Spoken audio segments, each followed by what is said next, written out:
Hello दोस्तों welcome to Siddhi Punjab so in this series of previous year discussions ਹੁਣ ਅਸੀਂ governance ਦੇ ਪ੍ਰੀਵੀਅਸ ਈਅਰ ਕੁਐਸਚਨਸ ਜਿਹੜੇ ਆ ਡਿਸਕਸ ਕਰਨ ਸ਼ੁਰੂ ਕਰ ਰਹੇ ਹਾਂ ਠੀਕ ਹੈ ਜੀ ਕੱਲ ਮੈਂ ਤੁਹਾਨੂੰ ਇੱਕ ਕੁਐਸਚਨ ਦਿੱਤਾ ਸੀ ਦਿਸ ਵਾਸ ਦੀ ਕੁਐਸਚਨ ਜਿਸ ਲਈ ਤੁਸੀਂ ਆਨਸਰ ਲਿਖਣਾ ਸੀ so let's read the question property in public life is an internally induced behavior than externally administered action explain 100 words ਦਾ ਇਹ ਕੁਐਸਚਨ ਹੈ 10 ਮਾਰਕਸ ਦੇ ਵਿੱਚ ਆਇਆ ਸੀ ਪੰਜਾਬ ਪੀਸੀਐਸ ਨੇ 2020 ਵਾਲੇ ਲੇਟੈਸਟ ਜਿਹੜੇ ਐਗਜ਼ਾਮ ਹੈ ਉਸ ਚ ਪੁੱਛਿਆ ਸੀ ਸੋ ਇੰਪੋਰਟੈਂਟ ਹੈ ਤੁਸੀਂ ਆਪਦਾ ਗਵਰਨੈਂਸ ਦਾ ਅਗਰ ਸਿਲੇਬਸ ਦੇਖੋ ਉਸ ਚ ਕਲੀਅਰਲੀ ਮੈਂਸ਼ਨ ਹੈ ਪ੍ਰੋਪਰਟੀ ਇਨ ਗਵਰਨੈਂਸ ਦਾ ਇਹ ਕੁਐਸਚਨ ਆਣਾ ਲਾਜ਼ਮੀ ਸੀ ਕੈਨ ਬੀ ਐਕਸਪੈਕਟਡ ਈਜ਼ੀਲੀ ਅਗਰ ਤੁਸੀਂ ਸਿਲੇਬਸ ਪੂਰਾ ਕੰਪਲੀਟ ਕੀਤਾ ਹੈ then obviously you can get good marks otherwise you'll struggle to answer the questions from this section now देखो बहुत सारे बच्चे क्या गलती करते हैं कि वो ये छोटे छोटे parts like world history governance security ਇਹੋ ਜਿਹੇ ਪਾਰਟਸ ਜਿਹੜੇ ਆ ਇਹਨਾਂ ਤੇ ਜ਼ਿਆਦਾ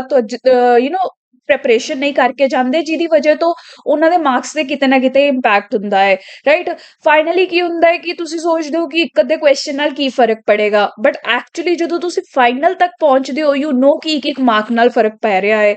ਤੁਸੀਂ ਐਸਡੀਐਮ ਬੰਨਣਾ ਚਾਹ ਰਹੇ ਸੀ ਬਟ ਤੁਹਾਡੀ ਰੈਂਕ ਡੀਐਸਪੀ ਵਾਲੀ ਰਹਿ ਗਈ ਕਿਉਂ ਕਿਉਂਕਿ ਤੁਸੀਂ ਇਹ ਕੁਝ ਏਰੀਆਜ਼ ਤੇ ਫੋਕਸ ਨਹੀਂ ਕੀਤਾ so it is very important ਕਿ ਸਾਰੇ ਏਰੀਆਜ਼ ਤੇ ਫੋਕਸ ਕੀਤਾ ਜਾਵੇ ਇਸੇ ਲਈ ਧਿਆਨ ਨਾਲ ਸੀਰੀਅਸਲੀ ਇਸ ਪਾਰਟ ਦੇ ਕੁਐਸਚਨਸ ਨੂੰ ਹੁਣ ਅਟੈਂਪਟ ਕਰੋ ਜਿਹੜੇ ਇਸ ਹਫਤੇ 'ਚ ਸਾਰੇ ਕੁਐਸਚਨਸ ਆਣਗੇ ਤੁਹਾਨੂੰ ਗਵਰਨੈਂਸ ਲਈ ਪ੍ਰਿਪੇਅਰ ਕਰਨਗੇ ਠੀਕ ਹੈ ਜੀ so let's read the question once again and try to answer it probity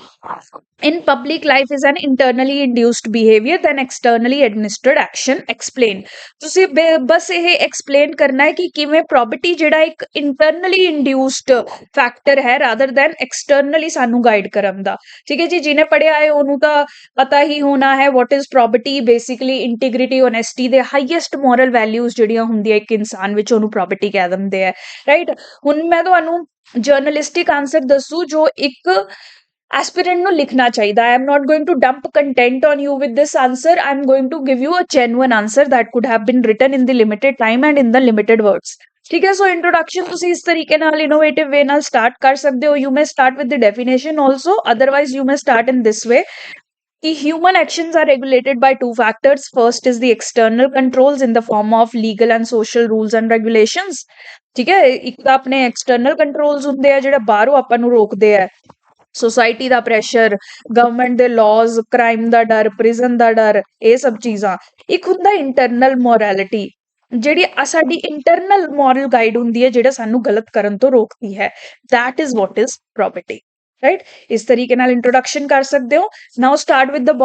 body part ਚ ਤੁਸੀਂ ਪ੍ਰੋਪਰਟੀ ਦੀ ਇੰਟਰੋਡਕਸ਼ਨ ਨਾਲ ਸ਼ੁਰੂ ਕਰੋ property is derived from word probitas which means honest ਠੀਕ ਹੈ ਸੋ ਪ੍ਰੋਪਰਟੀ ਦੀ ਡੈਫੀਨੇਸ਼ਨ ਲਿਖਤੀ ਐਂਡ ਤੁਸੀਂ ਪ੍ਰੋਪਰਟੀ ਦੇ ਕੈਰੈਕਟਰਿਸਟਿਕਸ ਕੁਝ ਲਿਖ ਦਿੱਤੇ ਇਸ ਤਰੀਕੇ ਨਾਲ ਡਾਇਗਰਾਮਸ ਵਗੈਰਾ ਆਪਾਂ ਬਣਾਉਂਦੇ ਆ ਤਾਂ ਅੱਛੇ ਮਾਰਕਸ ਮਿਲਦੇ ਆ so this can be drawn here right ਇਸ ਤੋਂ ਬਾਅਦ ਲਿਖਣਾ ਹੈ ਕਿ ਆਪਾਂ ਇਹ clarify ਕਰਨਾ ਹੈ ਆਪਾਂ define ਕਰਨਾ that how property is an internally induced behavior right so ਇਹਨੂੰ define ਕਰਨ ਲਈ ਇਹਨੂੰ justify ਕਰਨ ਲਈ ਤੁਸੀਂ points ਲਿਖੋਗੇ property is driven by an individual's moral values and upbringing ਠੀਕ ਹੈ property ਜਿਹੜੀ ਹੈ ਉਹ ਆਪਣੇ ਅੰਦਰ ਡਿਵੈਲਪ ਹੁੰਦੀ ਹੈ ਬਚਪਨ ਤੋਂ ਲੈ ਕੇ ਆਪਾਂ ਡਿਵੈਲਪ ਕਰਦੇ ਆ for example not cheating in an exam not because you will be caught but because it is morally wrong that is probity ਠੀਕ ਹੈ ਡਰ ਦੀ ਵਜ੍ਹਾ ਤੋਂ ਤੁਸੀਂ ਨਹੀਂ ਕਰ ਰਹੇ ਹੋ but you know this is not morally right that is what is probity ਠੀਕ ਹੈ then probity is built by socializing agents ਠੀਕ ਹੈ ਬਚਪਨ ਤੋਂ ਛੋਟੇ ਛੋਟੇ ਇੰਪੈਕਟ ਜਿਹੜੇ ਆਪਣੇ ਤੇ ਹੁੰਦੇ ਆ ਫੈਮਿਲੀ ਦਾ ਇੰਪੈਕਟ ਟੀਚਰਸ ਦਾ ਸਕੂਲ ਦਾ ਪੀਅਰ ਗਰੁੱਪ ਦਾ ਮੀਡੀਆ ਦਾ ਉਹ ਸਭ ਆਪਣੇ ਅੰਦਰ ਪ੍ਰੋਪਰਟੀ ਬਿਲਡ ਕਰਦੇ ਆ this is not an external factor it is an internal developed behavior attitude right then property act as internal moral compass ਠੀਕ ਹੈ it is not an external factor it is an internal moral compass ਜਿਵੇਂ ਕਿ Covid ਦੀ situation ਤੇ ਬਹੁਤ ਸਾਰੇ officers office ਜਾ ਰਹੇ ਸੀ ਜਦ ਕਿ ਉਹਨਾਂ ਨੂੰ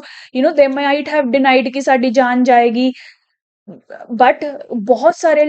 ਆਫੀਸਰਸ ਜਿਨ੍ਹਾਂ ਨੂੰ ਨਹੀਂ ਵੀ ਰਿਕੁਆਇਰਡ ਸੀ even you see Sonu Sood he was not required to be on the ground you can write his example also still he was on the ground to help the people this is what is probity risking his life he was there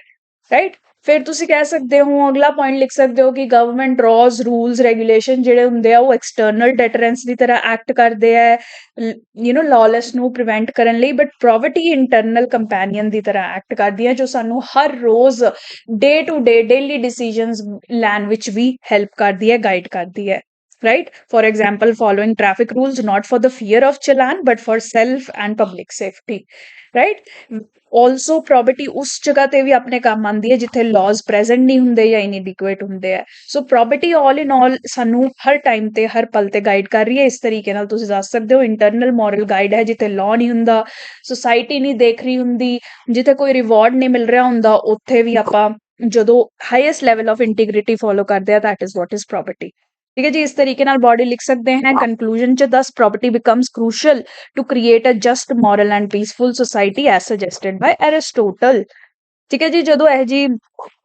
concepts governance ਦੇ ਆਪਾਂ ਇਹ ਥੋੜੇ ethical concepts ਕਹਿ ਦਿੰਦੇ ਆ UPSC ਚ, ਤਾਂ ਇਹ ਐਥਿਕਸ ਦੇ ਪਾਰਟ ਵਿੱਚ ਹੀ ਕਵਰ ਹੁੰਦਾ ਹੈ। ਸੋ ਇਹਦੇ ਵਿੱਚ ਥਿੰਕਰਸ ਵਗੈਰਾ ਲਿਖ ਸਕਦੇ ਆ ਟੂ ਗੈਟ ਐਡੀਸ਼ਨਲ ਮਾਰਕਸ। ਸੋ ਇਸ ਤਰੀਕੇ ਨਾਲ ਕਨਕਲੂਡ ਕਰ ਸਕਦੇ ਹੋ ਕਿ ਪ੍ਰੋਪਰਟੀ ਬਹੁਤ ਹੀ ਇੰਪੋਰਟੈਂਟ ਹੈ। ਦੇਖੋ ਇਹ 10 ਮਾਰਕਸ ਦਾ ਕੁਐਸਚਨ ਸੀ, ਇਸ ਲਈ ਕੁਝ ਜ਼ਿਆਦਾ ਐਕਸਟੈਂਡਡ ਨਹੀਂ ਲਿਖਣਾ ਹੈ। ਜਿੰਨਾ ਕੁਇਕਲੀ ਤੁਸੀਂ ਰਿਟਰੀਵ ਕਰ ਸਕਦੇ ਹੋ ਪ੍ਰੋਪਰਟੀ ਦੇ ਬਾਰੇ ਇਨਫੋਰਮੇਸ਼ਨ, ਉਹ ਸਾਰੀ ਇਸ 'ਚ ਲਿਖਣ ਦੀ ਕੋਸ਼ਿਸ਼ ਕਰੋ। Right, that is how you could have dealt with this small question which can fetch you 5 to 7 marks. So zarur effort karna chahiye hai,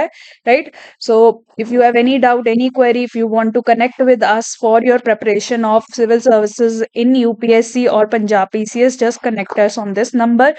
Saadi website pe various programs you can check if you want to prepare for these examinations. That is all for today. Thank you so much for joining.